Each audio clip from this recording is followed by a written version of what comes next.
Spooky, spooky, snowy Sunday.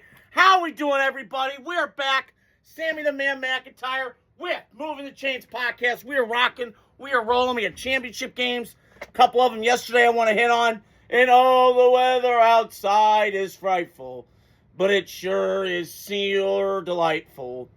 Let it snow, let it snow, let it snow. It is snowing. It is beautiful.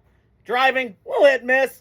Just gotta be careful. Don't be a dumbass. But we're in wintertime, baby. We're in wintertime. Football, the weather, it's just fantastic. It doesn't get much better than this. It is like football heaven to me when it gets time to this kind of year. I love the holidays. It's great. So, I'm watching last night. So, we got a couple championship games I want to hit on. Alabama. Woo! Roll Tide. But unfortunately, the roll Tide ran into some Bulldogs yesterday. Those Georgia Bulldogs got after their ass from start to finish and beat them after that debacle that happened early in the season down in Athens, where Alabama looked awesome. They looked great. Excuse me. So I want to touch on that game. And then how about those Indiana Hoosiers? Fantastic job. Kurt Cignetti. I'll get to him because he just did a phenomenal job watching that game unfold last night. And then I want to touch on the ACC game. Watch it this morning. Yikes. So let's start with that. So Alabama, Georgia, they remet again in Atlanta yesterday. And I watched that game. I was kind of bouncing around. I was driving around yesterday. And I'm watching that game. And a couple takeaways from Alabama's side of things. I like Kalen DeBoer a lot. He's a winning coach. He's awesome. He kicks ass. He's great. But I'm feeling like he's got some flaws in his coaching. Okay? And I'm kind of feeling like I'm watching Kevin O'Connell at the college level. Now, you're going to say I'm crazy, but hear me out. He gets hyped a lot. I like him a lot. But he's a little flawed in his offensive approach. Now, when it's clicking, it's fantastic. You know, you saw it at Washington with Michael Penix, him slinging that pill around. It was great, and it's fantastic. But I'm watching right now. They had negative 3 yards rushing yesterday. Oh, and listen, I knew it was going to be a hard battle against that Georgia front, which always posts NFL bodies on it. And I remember going back a little bit, Nick Saban said in that game when Jalen Hurts got pulled, I think it was Tua, got pulled in that 18 championship game against Georgia. Nick Saban knew they were going to have a hard time running the ball. It was going to be hard sledding to run the ball against that Georgia front. And it was yesterday. I felt like I was watching the same movie over and over with Alabama, Georgia. But I'm watching yesterday to only have negative 3 yards. That was alarming. And this feels like, to me, with Kevin O'Connell, and I say this with Kalen DeBoer, is that I'm watching it, and it just feels like I'm watching the same movie, just at a different level of football. Because I'm watching it, and I go, something feels off to me. To not run the ball, it's one thing if, like, you try it, and then you're just like, all right, maybe a big play opens up. But yesterday was not, and that was hard sledding for them. And I got to be upfront and honest with Ty Simpson. I like the kid a lot. And I heard Greg McElroy talk about this yesterday, former Alabama quarterback, national champion. And he said something very interesting. Like, I like a lot of Ty Simpson's game, but I'm not in love with his game.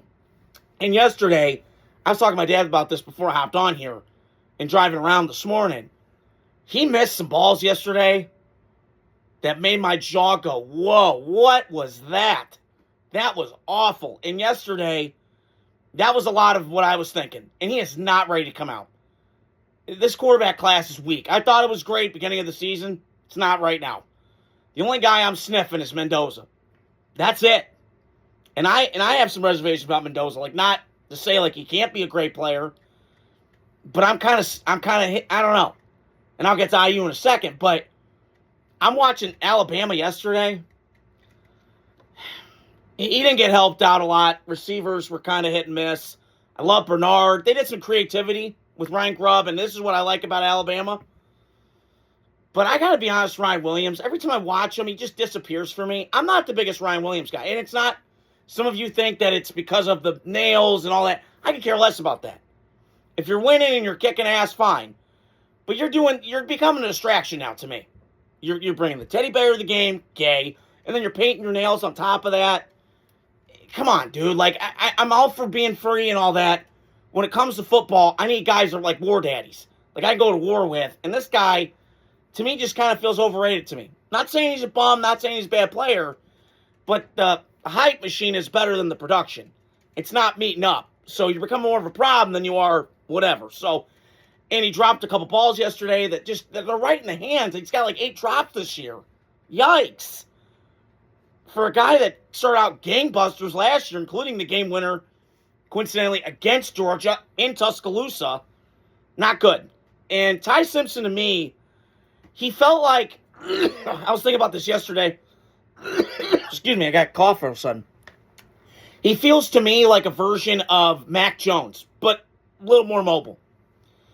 And he's just missing balls left and right, and it just looks bad. I mean, he's really like, he's got to have a clean pocket or else it's going to go sideways. And I'm watching yesterday. I'm not touching that guy with a 10-foot pole. And Alabama's still going to be good, and they're still going to be dominant. They're going to win 10 games. But they want to win natties in Tuscaloosa. And I don't know if they're going to have that opportunity. They're still going to be good. I still respect Alabama as a program. Hate their fan base. I just love hating on Alabama. Part of it's because Paul Feinbaum and his just delusion and dick riding of the SEC. But that was impressive. Yes, that was not impressive by Alabama. They just looked out of sync, out of sorts, out-coached. It looked pathetic to me. But I want to flip on the other side of that because Georgia, those dogs, they let them off the chain yesterday, and they went and attacked all game long, start to finish. This game meant a lot to Kirby to prove, hey, I know I've been getting beat by these guys for a long time, getting my teeth kicked in. It's time to do the opposite because they came into our palace and whipped our ass. In that first, I think they had like 262 yards of offense, and we were struggling. And yesterday, you knew Georgia from the first start. It was on like Donkey Kong. And I'm watching, and Gunnar Stockton's a good game manager. This defense, after just getting shredded in the conference by Tennessee, by Ole Miss, by Alabama, has responded beautifully. And they have been suffocating defense ever since. And this is what great coaches like Kirby do. You find their problems, how do we get better, and they fix it overnight, bam, just like that. And I love that he's just tough on his players, but he loves them. In this day and age, we got to coddle everybody. No, screw that. We're going hard at them. And I appreciate that about Kirby. And all I got to say about Georgia, and I've been saying this for a long time, there's just one word that comes to mind with Georgia: elite. That's the only word I can say. Exceptional, elite, phenomenal. That's it. They are just awesome. And I've said this before.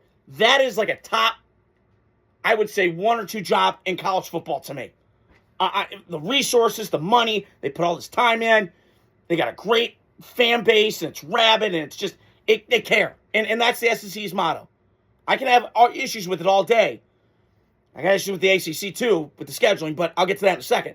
But I'm watching yesterday. It is fantastic. Kirby he went after the board. He said, you know what? You had your time. I'm running this thing now. And he went over, bent over, belt to ass. I thought it was funny because the Georgia players got the belts out and they were whipping their ass, and it was great. And that was awesome yesterday from Georgia. They ran the ball. Their defense was suffocating. Alabama didn't have room to breathe yesterday. I mean, they were like a boa constrictor. They just clamped down, and they took them to school.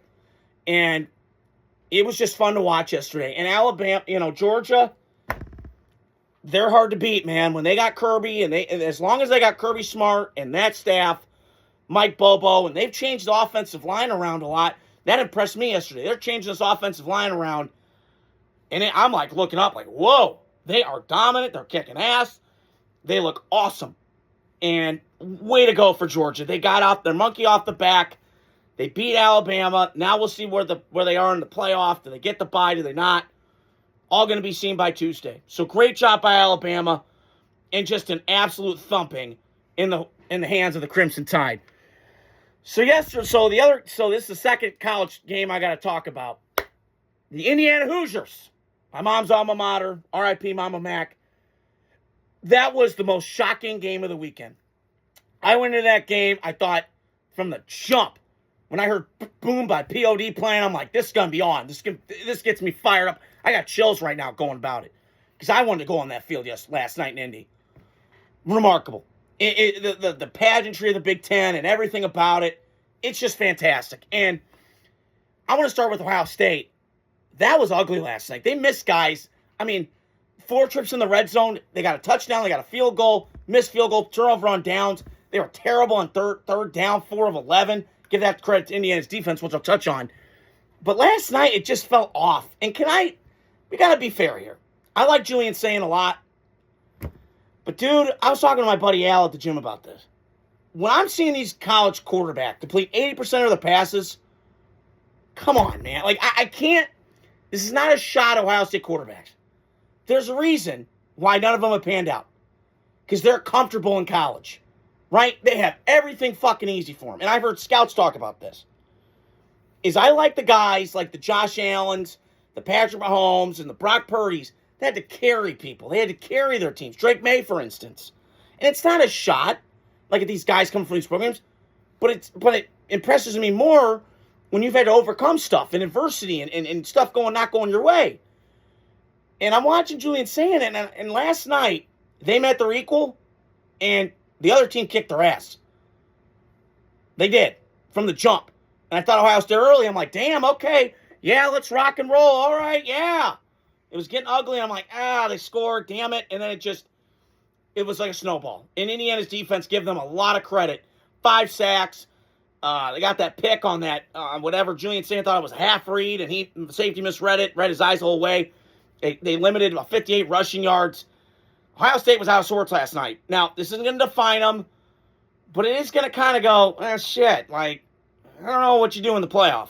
Now, Ohio State could get hot, and they could play somebody, and they could knock them out because they got that much talent. But last night, Indiana proved to me they're here to stay. This is not some, like, flash in the pan, lightning in a bottle. No, they're to stay. And Indiana proved to me this year when they went up to Autzen and beat Oregon in their palace, that proved to me, okay, Indiana's for real. Now, last year they were good, but again, they played some crappy. Their schedule, they got bounced first round. I was like, I don't know about this. But Indiana's for real. And I want to touch on Indiana. Kurt Cignetti. Google me, I've won. Yeah, I've Googled you, Kurt. You won. You've kicked ass everywhere. And when he first got hired, I'm like, I don't know if you say that. Are you going to back it up? No, he's backed it up all right. 23-2 in 2 years, beating Oregon, gotten to 2 conference college football playoffs, turned this program that was the losingest program in FBS history overnight. That can't be unstated. And this guy is phenomenal. It's the best coaching job I've ever seen. Now, the NFL, it's hard to do. You can do it, but you got owners and all this other shit. College now, it's hard. And Kurt Cignetti doing this at Indiana. It's not a shot at Indiana football. Indiana football's great.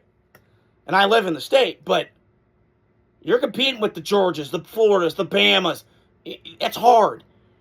And what the crazy thing is just doing this like 4-star guys, like 3 or 2. Now the rankings, whatever.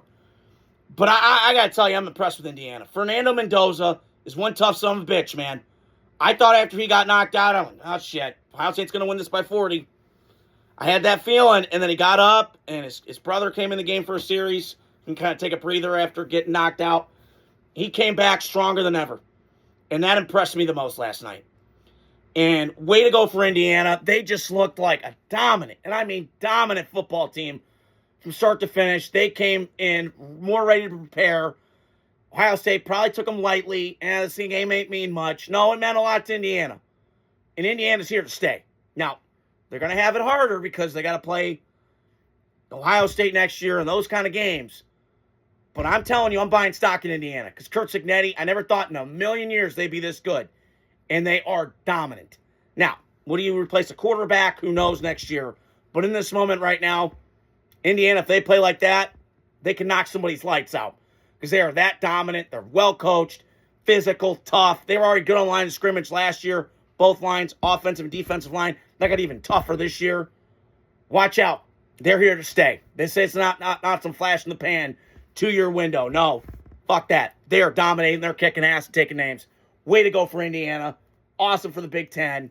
I'm just proud this morning. And last but not least, I didn't watch the ACC game. I think it's boring.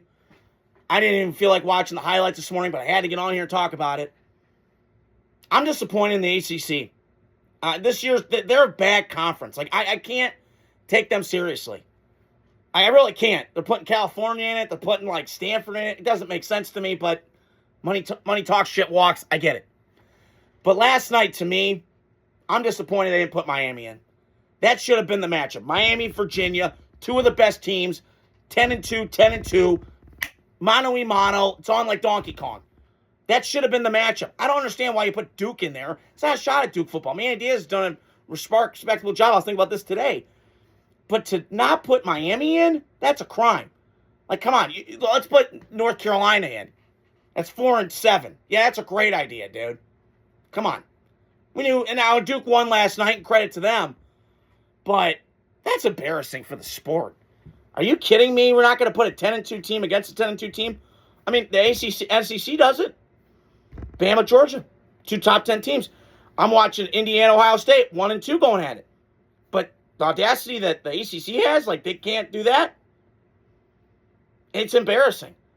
I would be so pissed about Miami this morning. Like, what the fuck are we doing? That's embarrassing. And in terms of the game, Duke's got some dudes I like. Like that receiver last night, that quarterback was slinging that pill, the over-the-shoulder. That was just fantastic. That was great communication last night. And Duke was flying around, and they showed toughness. They showed maturity. Manny Diaz being a tough defensive guy. I feel that at his core. And Virginia's got some players, man. Like, listen, their history's kind of been hit and miss. They're more little brother to Virginia Tech. But I watched last night, I went, whoa, okay, they got something there. So I was very impressed with Duke. They won. They won in overtime. Gritty, tough game. But I just was still disappointed. I wanted to see Carson Beck, and I wanted to see the Virginia quarterback, Chandler Morris, go at it. And last night I didn't get that. And that's a shame because Miami should have been playing last night instead of Duke. Not a shot at Duke. They won the game. I'm happy for them as a program. But come on, like that's something that I really don't understand. So just throwing that out there. We'll see what happens with the playoff. It's going to be Wild Wild West from here on out. One and done, baby. It's what the playoffs is. So got a lot of good entertaining games today. Rivalry week. Raiders, Broncos. Dirty donkeys. We got the Packers, Bears. I mean, it doesn't get much better. It's snowing. It's winter time. The perfect time of year. It's just the perfect time of year. Hot chocolate. Get it ready. Get bundled up. Let's rock. Let's roll, baby. So spooky, snowy Sunday. Hope you guys are doing great.